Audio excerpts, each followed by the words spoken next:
Hi, everyone. Okay, so I'm going to do a little bit of a core workout today. This is suitable for pregnancy, early postpartum, or anyone just looking to re engage with their core. I talk a lot about the core in my webinars and my workouts and my training because it is really the core, the power of all of our movement. And if you're a mom, your core has been stretched in pregnancy. You've probably heard me talk about it. So I'm going to teach you how to engage your core, especially your lower core, your lower abs. They're the abs that sit behind your outer rectus abdominis. They stabilize the spine, the hips, and to engage them, you draw them in gently without sucking in air. And you can feel them right inside your hip bones when they engage if you press in really deep. So let's start on our hands and knees. This is a great one for pregnancy. So hands and knees, nice and quadruped. And what I want you to think about is I want you to think about your breathing. So our rib cage plays into our core because our diaphragm is part of that whole core system. So when you inhale, I want you to think about the rib cage expanding out at the sides and the back in like a 360-degree fashion, like a ring, expanding out. The abs relax, the pelvic floor relaxes. And then we're going to exhale. And as you exhale, I want you to think about bringing those ribs down and together in the front, closing up. The abs come in and the pelvic floor draws up together. So we're working the core together. We're teaching these 3 units, diaphragm, inner abs, and pelvic floor to work together. So inhale, expand, exhale, draw up the abs and the pelvic floor and hold. Let's do that for a count of 10. So really focus, neck is nice and long on this one. Don't let the shoulders hunch up as you breathe. Don't breathe into your shoulders. Breathe out into the ribs.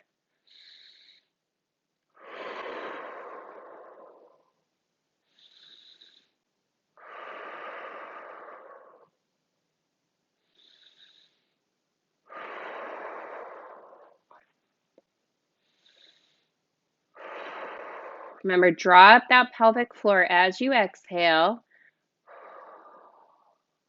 This is 6.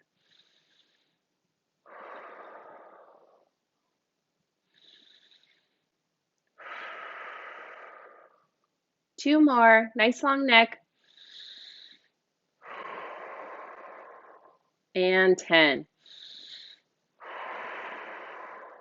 All right. Now it's okay if you're not connecting to one of those parts of the body as well as the other. You'll get there. The whole point of this is to do it consistently so you're connecting more with this whole core system and using it more throughout your life, using it in everyday life. Now we're going to do it again with some arm raises. So we're going to inhale, same idea, relax everything. Exhale, lift an arm as you engage that core. And I want you to really think about how the core feels when you draw it up into the spine. So 5 per side.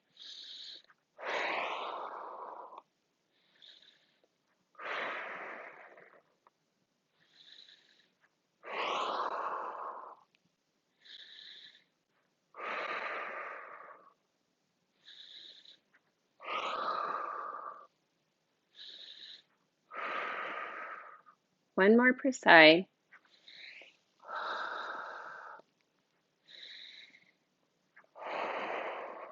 Good. So that's hands and knees breathing. That's a great way to warm up into your core.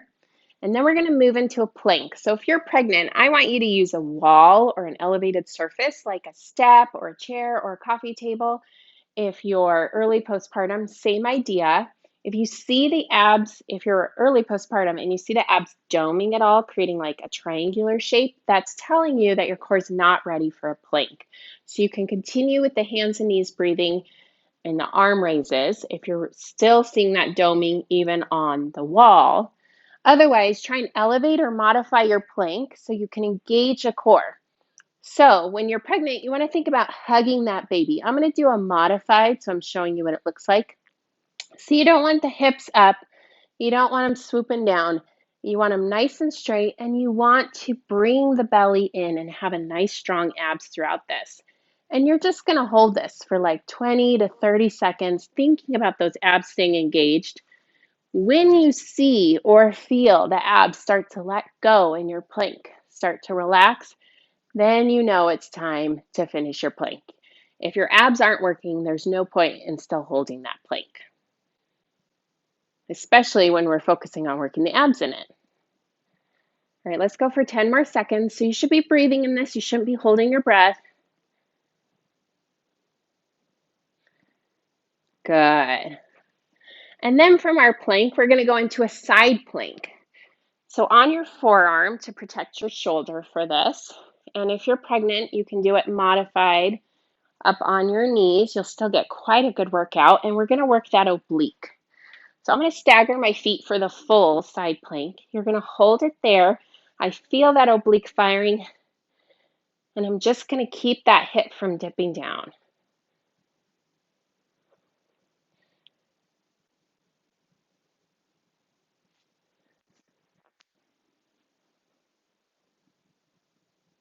Good. And you can hold that 15 to 30 seconds per side, go longer if it's feeling good.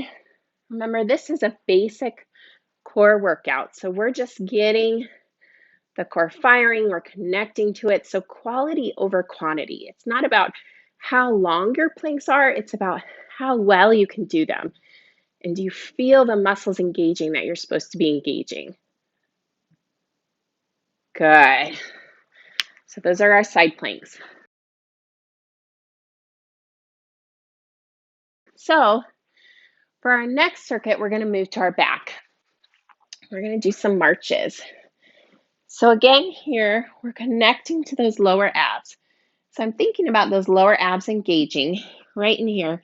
And as I exhale, I'm going to try bringing them in and see if I can feel them. And once I can, what I'm going to do is I'm going to exhale and lift a knee. Nice and slow on this one. Keep the lower abs engaged throughout the whole exercise. You shouldn't be holding your breath. You should be breathing, but you're lifting your knees nice and slow.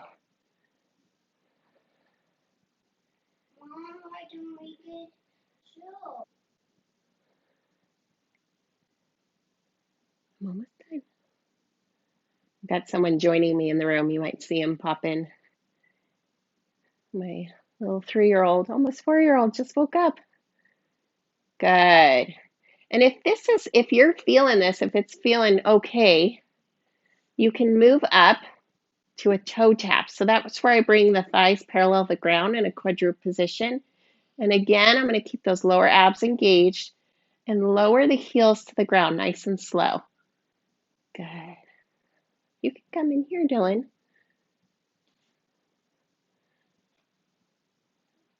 Good. And the whole point, keep that back nice and flat on the ground. The whole point is to keep the lower abs engaged. Move over there, buddy, out of the camera. Good job. Good job.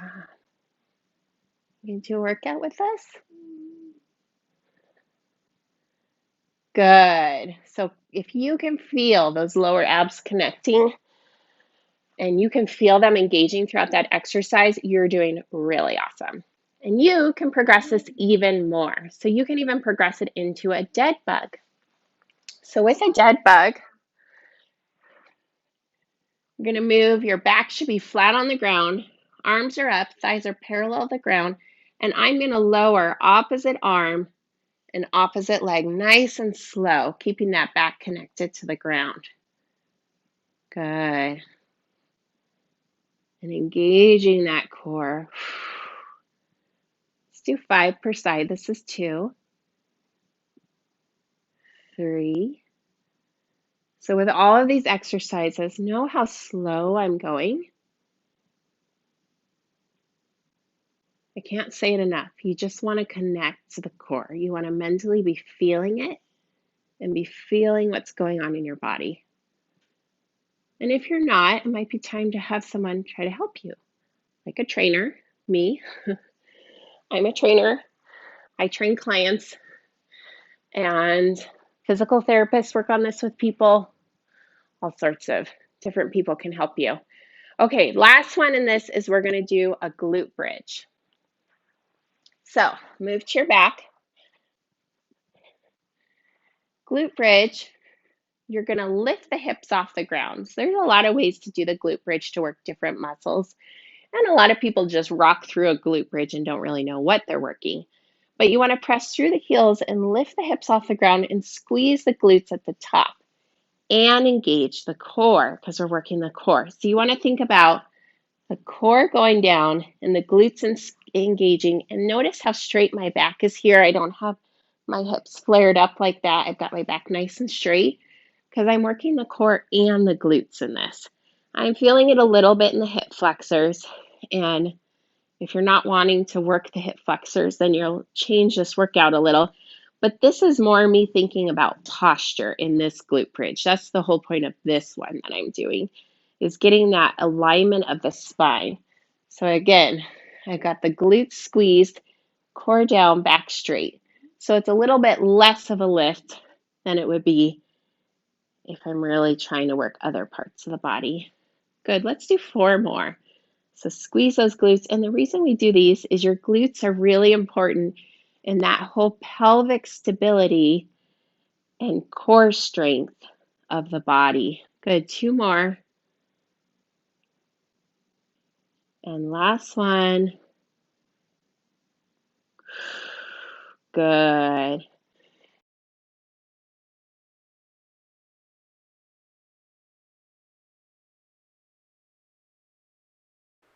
For your pregnancy modifications for the back circuit, find a wall, and you're going to get into a shallow wall sit, so less than a 90 degree. We're going to do some core breathing like we did on the ground and on our hands and knees. So back flat against the wall, you're going to inhale, expand the ribs, relax the abs, relax the pelvic floor. Exhale, draw in the pelvic floor and the abs and bring the ribs together in the front. Do about 10 deep breaths there, really focusing on how the ribs are moving, the abs and the pelvic floor are moving, and keeping that shallow wall sit position.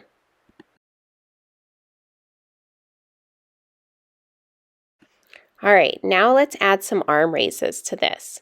So same as hands and knees, you're going to exhale as you bring in the abs and bring the ribs together and the pelvic floor up and raise the arms. Inhale is down and relaxing. Good. Remember that rib position. That's really helpful after pregnancy. That'll really help the core and pelvic floor engage. So exhale, tighten. Inhale, relax. And you can do about 10 of those again, just thinking about great posture. Now we'll do marches against the wall. So keeping that shallow wall sit position, maybe getting a little deeper into the wall sit. You're going to engage that core, so engage those lower abs, keep them nice and tight, and lift each leg with control. Remember, you're breathing, you're not holding your breath, and you're keeping that core nice and engaged throughout this.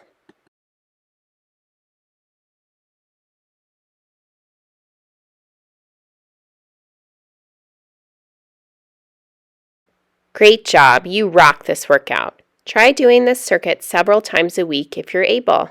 Awesome, moms.